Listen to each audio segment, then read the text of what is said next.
Shalom, kembali bertemu dengan Kak Masta hari ini dengan renungan judulnya Makan untuk hidup atau hidup untuk makan. Sambil melamun, seorang petani menyusuri jalan setapak di hutan. Tiba-tiba seekor harimau melompat dan mengaum dengan ganas di depan petani. Tentu saja si petani terkulai lemas. Dia berpikir, matilah aku dimakan oleh harimau lapar ini. Namun aneh adik-adik, harimau itu tidak langsung memakan si petani. Sambil menelan air liurnya, harimau itu duduk lalu melipat keempat kakinya dan memejamkan matanya. Petani yang ketakutan itu bertanya dengan heran, "Apa yang kamu perbuat, harimau?" Harimau itu menjawab, "Saya berdoa sebelum makan."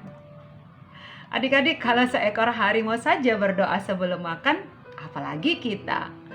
Doa sebelum makan sudah membudaya bagi orang Kristen. Orang cukup menundukkan kepala, mengucapkan 2, 3, atau 4 kalimat, maka bereslah doa itu. Mudah sekali bukan? Betulkah mudah?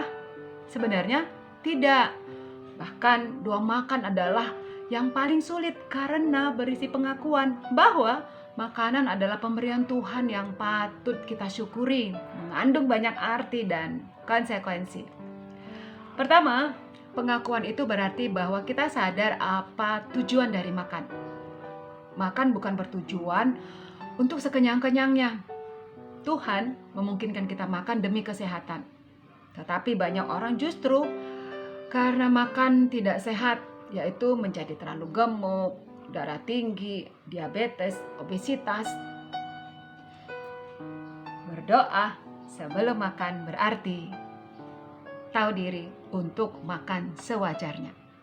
Yang kedua, pengakuan itu berarti sadar bahwa semua bahan makanan itu berasal dari Tuhan.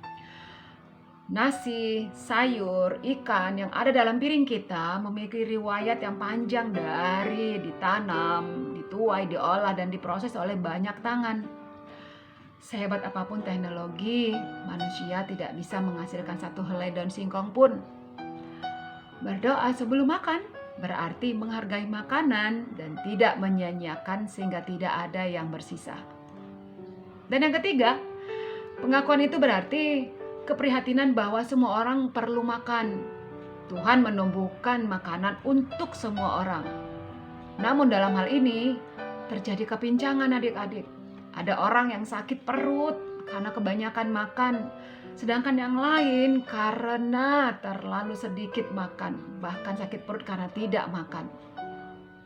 Di satu piring ada makanan bersisa, di piring yang lain satu piring dibagi untuk sekian mulut. Berdoa sebelum makan berarti tahu berbagi. Jadi, berdoa sebelum makan yang tampaknya mudah ternyata mengandung arti dan konsekuensi yang dalam. Justru di meja makan, hati nurani kita patut terusik oleh firman yang mengatakan, jika iman itu tidak disertai perbuatan, maka iman itu pada hakikatnya sudah mati. Yakobus 2 ayat 17. Di meja makan, rasa syukur kepada Tuhan perlu diikuti rasa iba kepada makhluk-makhluk Tuhan yang lain yang juga memerlukan makanan. Rasa iba yang bukan sekedar rasa kasihan, melainkan terutama rasa solider atau peduli. Berdoa sebelum makan menjadi tidak mudah kalau kita jujur dan bertanya kepada diri sendiri, apa arti hidup dan apa arti makan? Sebab manakah yang lebih dulu? Makan untuk hidup atau hidup untuk makan? Demikian renungan Kak Masta. Kita berdoa. Tuhan Yesus, ajarlah kami untuk menghargai kehidupan kami bukan hanya karena makanan, tetapi karena kami melakukan kehendak-Mu. Amin. Tuhan Yesus memberkati. Shalom.